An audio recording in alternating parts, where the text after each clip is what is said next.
The thing that I find really fascinating about this piece is that it appears to be one thing and actually works on many, many levels of other things.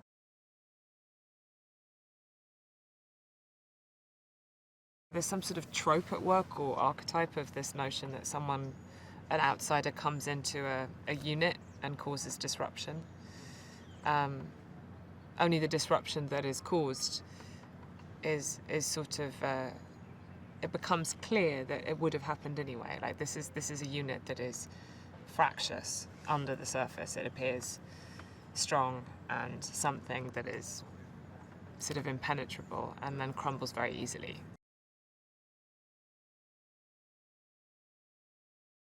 I'm playing a woman who has no idea who she is, and because she's put into threatening extreme circumstances, actually grows up and realizes that her marriage is not what she thinks it is. The things that she wants in her life are not the things that she thinks she is, and actually gets strength from a horrible thing, which is a kind of really interesting thing to play, and complicated because it's working on many, many levels.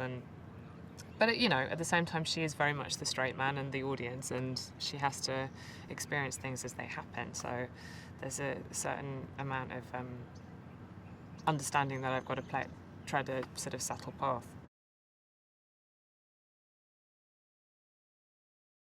It's a really fascinating thing that Jason's doing with this character, is because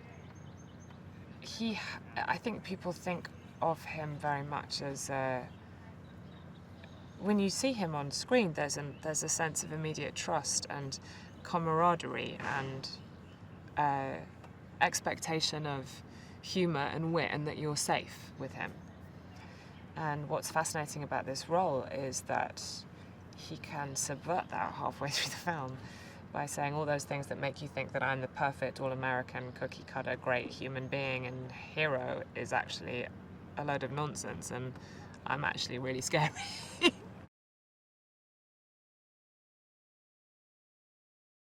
This is not a healthy relationship, these two characters, although for the first half of the film they look fine, they seem happy, we're not talking about easy black and white versions of good and bad.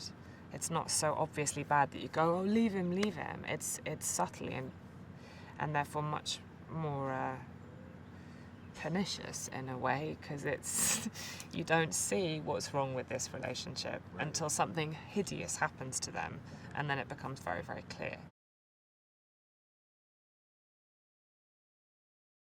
Robyn didn't have an easy childhood. I spoke a lot about this to Joel, and it does come up in the script, but again, subtly.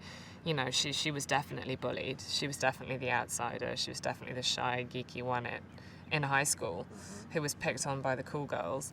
And so she sees in someone like that, who doesn't find it easy to express themselves socially or whatever, not exactly a kindred spirit, but a certain amount of sympathy. And straight off the bat, she's able to talk to him more easily, louder, more confidently than you ever see her speak to her husband in the early part of the film, which is ironic. And so I think she thinks that he's a fundamentally decent human being.